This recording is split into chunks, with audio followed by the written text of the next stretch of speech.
السلام علیکم ورحمۃ اللہ وبرکاتہ۔ اعوذ باللہ من الشیطان الرجیم، بسم اللہ الرحمن الرحیم۔ رب اشرح لی صدری ویسر لی امری واحلل عقدۃ من لسانی یفقہوا قولی۔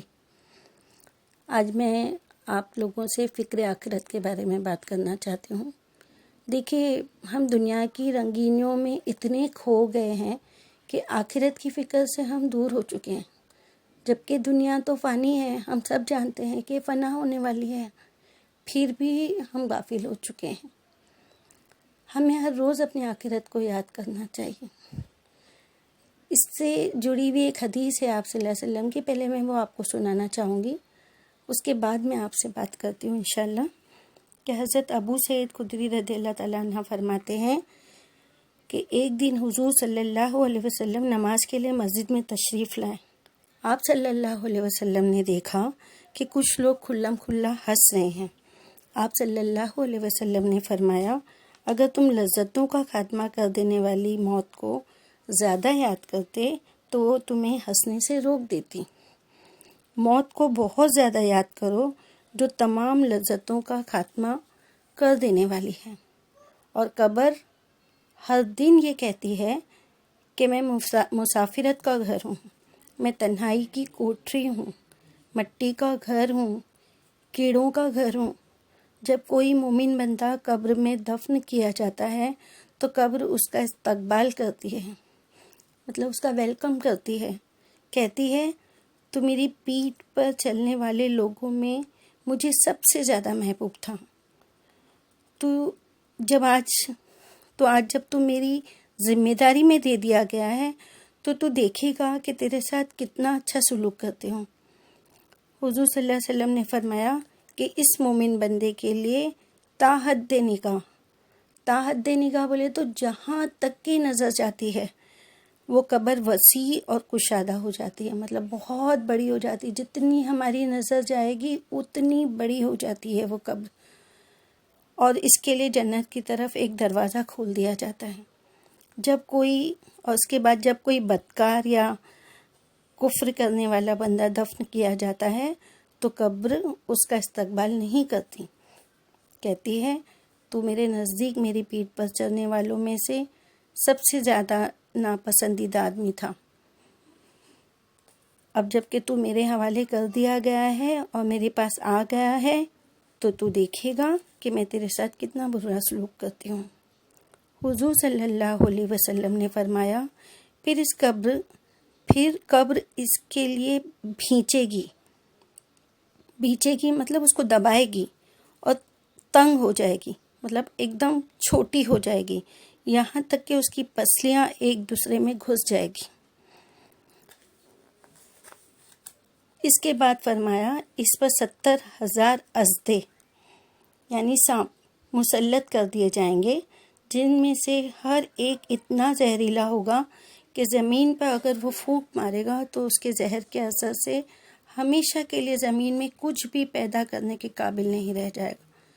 پھر یہ سب اژدھے اس کو ڈسیں گے، نوچیں گے، ایسا ہی اس کے ساتھ ہوتا رہے گا یہاں تک کہ حساب کا دن آ جائے گا اور وہ خدا کی عدالت میں حساب دینے کے لیے پیش ہو جائے گا۔ اس کے بعد رسول اللہ صلی اللہ علیہ وسلم نے فرمایا کہ قبر آدمی کے لیے جنت کے باغوں میں سے ایک باغ بھی بنتی ہے یا جہنم کے گھڑوں میں سے ایک گڑھا۔ اب یہ انسان کے ہاتھ میں کہ وہ اپنی قبر کو کیا بنانا چاہتا ہے۔ اس حدیث سے ہمیں خبردار ہو جانا چاہیے کہ ہمیں سمجھ جانا چاہیے کہ ہم کو کن لوگوں میں شمار ہونا ہے، ہمیں نیک لوگوں میں یا برے لوگوں میں شمار ہونا ہے۔ اب دونوں کے لیے قبر کا خوشی بھی بتایا گیا، عذاب بھی بتایا گیا۔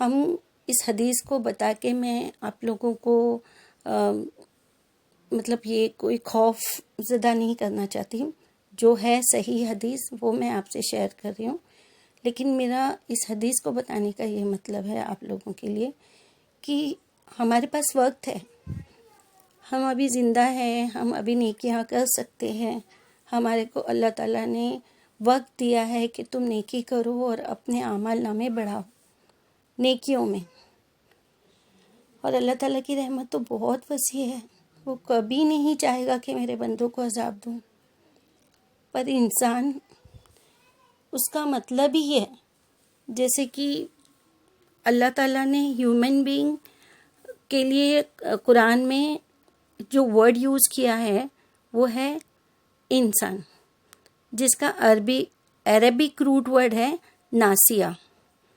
اس کا میننگ ہے ٹو فورگیٹ، یعنی بھول جانا. تو اللہ تعالیٰ جانتا ہے انسان کو، اس کی فطرت کو جانتا ہے. وہ اللہ تعالیٰ نے ہمیں بنایا ہے تو وہ میں جانتا ہے. جس طرح دیکھیے کہ ایک ماں وہ اپنے بچے کو 9 مہینہ پیٹ میں رکھتی ہے، وہ اسے اتنی تکلیف سے پیدا کرتی ہے، وہ جانتی ہے، وہ بچے کو پالتی پوستی ہے، اس کے نیچر سے اچھی طرح واقف ہوتی ہے، اس کی اچھائی برائی سب چیزیں وہ جانتی ہے. اس کی اچھائی کی وہ تعریف کرتی ہے، اس کی برائی پہ وہ ناراض ہوتی ہے، بچے کو غصہ کرتی ہے، اور جب بچہ روتا ہے، معافی مانگتا ہے، گڑ گڑاتا ہے تو وہ اس کا دل پسیج جاتا ہے، وہ اس کو معاف کر دیتی ہے. اور اللہ تعالیٰ تو غفور الرحیم ہے، وہ تو 70 ماؤں سے زیادہ پیار کرنے والا ہے. وہ بھی ہماری خطائیں معاف کرے گا اگر ہم اس سے معافی مانگیں گے. انسان سے یہ ہوتا ہے کہ اگر وہ چاہتا ہے کہ میں نیک کام کروں، وہ نیک کام کرتا ہے. دیکھیے جیسے کہ میں آپ کو ایک مثال بتاتی ہوں کہ رمضان کا وقت آتا ہے. رمضان کے مہینے میں ہم روزے دار رہتے ہیں. روزے میں ہمارے ہر چیز، ہمارے نفس پہ ہم قابو پاتے ہیں. ہم تلاوت، نماز، ہر چیز باقاعدگی سے کرتے ہیں. اس وقت ان دنوں میں ہمارے سے گناہ بھی کم ہوتے ہیں، اور ہمارے دل میں آتا ہے کہ اب ہم کبھی ایسے برے کام نہیں کریں گے، غلطیاں نہیں کریں گے. اور جیسے ہی رمضان ختم ہو جاتا ہے ہم بھول جاتے ہیں. وہ پورا مہینہ عبادت میں، تراویح میں، تہجد میں، 5 وقت کی نماز، قرآن کی تلاوت، ترجمے کی کلاس، اتنا اچھا خوبصورت وقت جاتا ہے، اور وہی وقت جانے کے بعد انسان بھول جاتا ہے. تو اللہ تعالیٰ جانتا ہے کہ میرا بندہ ہے، اس کو میں نے بنایا ہوں، اس کی فطرت کیا ہے. لیکن وہ بولتا ہے، اللہ تعالیٰ بار بار بولتا ہے کہ میری طرف پلٹ آؤ، میری طرف پلٹ آؤ. تم مجھ سے معافی مانگو گے، تم مجھ سے بولو گے تو میں تمہیں ضرور معاف کروں گا. میں تمہیں قبر کا عذاب بھی نہیں دوں گا، میں تجھے جہنم کی آگ میں بھی نہیں ڈالوں گا. میں تجھے ہمیشہ خوشی کے باغات میں، جنت کی اونچے درجات میں رکھوں گا. میں تجھے جنت الفردوس عطا کروں گا. تو اس لیے ہمیں مایوس نہیں ہونا چاہیے، اور نہ ہی ہمیں ایک دم غافل ہو جانا چاہیے کہ ہاں میں تو کتنی بھی گناہ کر لوں. ایسے نہیں ہے. اور یہ بھی نہیں ہے کہ اللہ تعالیٰ میں نے اتنے گناہ کیے، اللہ مجھے معاف نہیں کرے گا. وہ ضرور معاف کرے گا. اس لیے ہمیں اللہ تعالیٰ کی بندگی کرنا چاہیے تاکہ اللہ تعالیٰ ہم سے راضی ہو جائے اور ہمیں قبر کے اور جہنم کی آگ سے بچائیں.